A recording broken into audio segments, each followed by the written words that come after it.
क्या शिकायत में पूरी कहती है? ये वर्ष 2015 में एक शिकायत प्राप्त हुई थी कि जो यहाँ का board of education church of north India Jabalpur है, इनके द्वारा शैक्षणिक संस्थाओं को जो फीस की राशि और अन्य राशियाँ प्राप्त होती हैं उसका बड़ी मात्रा में अन्य धार्मिक संस्थाओं में और व्यक्तिगत उपयोग में दुर्विनियोग किया जा रहा है।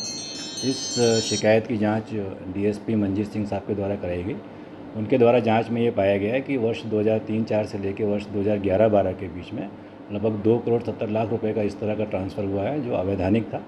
प्रथम दृष्टया इसमें जो साक्ष्य प्राप्त हुए उसके आधार पर प्रकरण पंजीबद्ध किया गया, प्रकरण की विवेचना की गई और चूँकि ये वर्ष 2015 से लगातार इसमें जांच हो रही थी, सारी शैक्षणिक संस्थाएं लगभग इन्हीं के नियंत्रणाधीन हैं, इसलिए इनकी जानकारियों को प्राप्त करने में काफ़ी परिश्रम करना पड़ा था।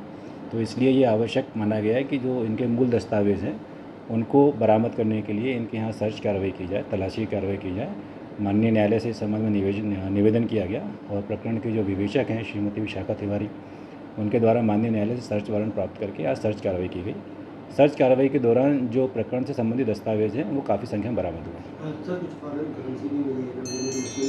चूँकि हमारा जो उद्देश्य था प्रकरण के दस्तावेज बरामद करने के लिए सर्च कार्रवाई की गई थी। सर्च कार्रवाई के दौरान कुछ नगद राशि और करेंसी भी मिली हुई है, उसकी गणना की जा रही है। गणना के बाद ही उसका आकलन किया जा सकता है। हाँ जी, गणना के लिए बुलाएंगे।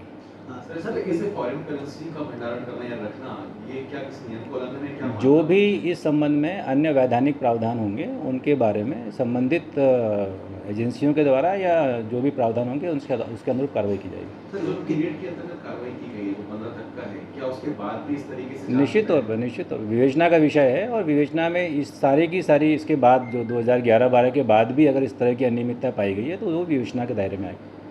सर, लगभग कितनी संस्थाएं इनके अंदर में आती हैं? ये अभी जांच का विषय है। सर, इन पे मामले भी कुछ दर्ज हैं अलग-अलग थाने इसमें जब गोपनीय सत्यापन किया गया तो कुछ दस्तावेज मिले हैं जिसमें कई माननीय न्यायालयों में और कई थानों में इनके बारे में कुछ प्रकरण पंजीबद्ध होने की सूचनाएं हैं, उनका भी सत्यापन कराया जा रहा है। लगभग कितनी संख्या होगी? ये बताना भी संभव। दूसरा सर, इनका जो फंड जो ट्रांसफर करते हैं धार्मिक संस्थाओं को, उसका किस तरह उपयोग करते हैं? ये विवेचना में ये सारी चीज़ें आएंगी, इसके दस्तावेज उसके साक्ष्य एकत्रित किए जाएंगे, उसी के पर्पज़ से ये तलाशी की गई।